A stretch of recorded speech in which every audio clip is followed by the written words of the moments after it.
એક હની ટ્રેપનો ગુનો સામે આવ્યો છે, જેમાં આ આરોપીઓની એમઓ એવી છે કે એ લોકો ફેસબુક ઉપરથી જો આપણે પોતાના વ્યવસાયનો આપણી શોપનો એડવર્ટાઇઝમેન્ટ કરતા હોય તો યુટ્યુબથી સોશિયલ મીડિયાથી એ લોકો સારા માણસોને સિલેક્ટ કરીને એના નંબર લેતા હોય, પછી આ નંબર ઉપર આ ગ્રુપની જો મહિલા મેમ્બર છે એ લોકો મેસેજ કરતી હોય, હાય હાઉ આર યુ એ ટાઈપના.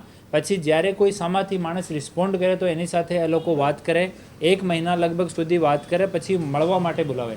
મળવા માટે જ્યારે માણસ આવે તો 2 વ્હીલરવાળા સાથે એ લોકો મળતા નથી, કેમ કે આ લોકોનો એવો માનવો છે કે 2 વ્હીલરવાળો આને જો એક્સટોર્શનની મની છે આ પે કરવામાં સક્ષમ કદાચ ના હોય તો જ્યારે કોઈ 2 વ્હીલરની વાત કરે તો લોકો ના પાડી દે, 4 વ્હીલરવાળા સાથે મુલાકાત કરે.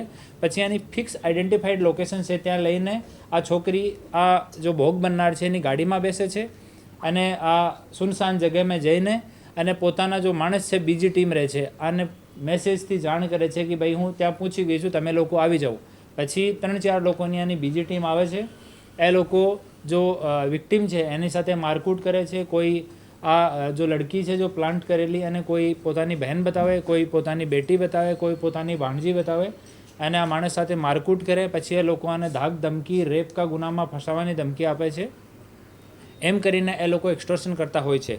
તો એવો એક અમારા ધ્યાનમાં આવ્યો. પછી એએસપી ધોરાજી અને પીઆઈ જામકંડોના આ બંનેને આ સૂચના આપવામાં આવી. એ બંને ફરિયાદીને કન્વિન્સ કર્યો. ફરિયાદી ઇજ્જતના ડરથી તૈયાર ન હતા ઇનિશિયલી. પછી આને સમજ કરવામાં આવી કે એફઆઈઆરમાં કોઈ જગ્યામાં તમારું નામ નહીં આવે, અમે એફઆઈઆર પણ કોન્ફિડેન્શિયલ રાખીશું. એના પછી ફરિયાદી તૈયાર થયા. ઓર આમાં એક્સટોર્શનની અને લૂંટની આમાં એ લોકો ફરિયાદીને જામકંડોનાથી બોલાયો અને આપણે જામનગરની સીમમાં એક જગ્યા ફિક્સ કરી. ત્યાં લેડીઝ કીધો કે ભાઈ ત્યાં અમારા ફાધરનું ઘર છે, તમે ત્યાં આવો. ત્યાં ગયા. પછી બાજુમાં એક સુનસાન જગ્યા લઈને ગયા. ત્યાં આની ટીમના બીજા મેમ્બર 4 આવ્યા, ફરિયાદી સાથે મારકૂટ કરી.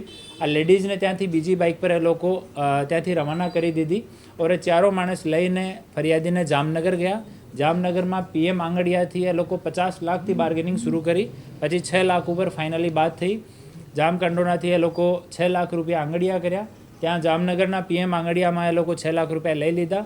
પછી જામનગરથી બહાર આવીને ફરિયાદીને ધાક ધમકી આપી કે જે કોઈ એવો તમે કોઈને સૂચના કરશો તો પછી અમે લોકો તમારા વિરુદ્ધમાં રેપનો ગુના દાખલ કરી દઈશ. એક આ લોકોનો ઓર એમો છે કે જ્યારે એ લોકો ફરિયાદીને ટ્રેપ કરતા હોય છે ત્યારે ફરિયાદી જો કોઈ સરકારી કર્મચારીના ઘરનો માણસ હોય, વકીલના ફેમિલી મેમ્બર હોય કે પોલીસના ફેમિલી મેમ્બર હોય કે કોઈ પોલિટિશિયનના ફેમિલી મેમ્બર હોય કે કોઈ માહિતગાર માણસ હોય તો એને તુરંત લોકો છોડી દેતા હતા કે આને ટ્રેપ ન કરતા હતા. એ લોકો નોર્મલી જો 40 વર્ષથી 60 વર્ષની ઉંમરના માણસ છે એને જ ટ્રેપ કરતા હોય છે. 2-3 ફરિયાદી ઓર અમારી ટચમાં છે જેની સાથે અમે લોકો સંપર્કમાં છીએ અને કન્વિન્સ કરી રહ્યા છીએ કે એ લોકો ફરિયાદ દાખલ કરે. આ ગુનામાં હજુ સુધી 7 આરોપીઓને અટક કરવામાં આવ્યા છે, જેમાં વિપુલ જેઠાભાઈ સુસરા રાજકોટનો રહેવાસી છે, સવજી ઉર્ફે સાગર રાજકોટનો રહેવાસી છે, વિશાલ ભીખાભાઈ પરમાર આજી ડેમ ચોકડી રાજકોટનો રહેવાસી છે, વિજય સિંગાભાઈ જોગડિયા હડમતિયા રોડ પર ફાટક પાસે રાજકોટના રહેવાસી છે. એ 4 લોકો જો છે એનો જો ભૂમિકા છે આ ગુનામાં આ છે કે એ લોકો જો ભોગ બનનાર છે એને ટ્રેપ લડકી કરી લે, એના પછી જ સુનસાન જગ્યા છે ત્યાં જઈને મારકૂટ કરવાનું અને પછી આને ગાડીમાં બેસાડીને મની લેવા સુધીનું કામ એનું છે. પૂજા વાઇફ ઓફ ગોપાલભાઈ સિદ્ધપરા આ રાજકોટ મોરબી રોડ બાયપાસ ઉપર રહે છે. આ પૂજાનું કામ છે કે ફોન ઉપર મેસેજથી કે વોટ્સઅપથી કન્ટિન્યુ ફરિયાદીના ટચમાં રહેવાનો અને ફરિયાદીને કન્વિન્સ કરવાનો કે આ છોકરી તમારા પ્રેમમાં છે. ગોપાલભાઈ સિદ્ધપરા એનું કામ છે સિમ અને મોબાઈલ અવેલેબલ કરાવવાનો. જાનવીબહેન વાઇફ ઓફ મિલનભાઈ પંચોલી આ રામાપીર ચોકડી રાજકોટની રહેવાસી છે. જાનવીબહેનનું કામ છે જ્યારે ફરિયાદી ટ્રેપ થઈ જાય તો ફરિયાદીને ગાડીમાં બેસવાનું કે એકચ્યુઅલમાં ફોન ઉપર વાત કોઈ ઓર કરે છે અને જાનવીબહેન જઈને ત્યાં ફરિયાદી સાથે મળે છે કે હું તમારી સાથે ફોન ઉપર વાત કરતી હતી. તો આ 7 આરોપીઓને અટક કરવામાં આવે છે અને 1-2 માણસ એની ગેંગના ઓર મેમ્બર છે. આને પણ અમે લોકો અટક કરીશું અને આના વિરુદ્ધમાં લૂંટની અને એક્સટોર્શનની સખ્ત ધારાઓમાં ગુના દાખલ થયો છે. હું જાહેર જનતાને અપીલ કરું છું કે એવો કોઈ બનાવ બને તો શરમાવાની ઝીઝકવાની જરૂર નથી. આપ લોકો અમારાથી કોન્ટેક્ટ કરો.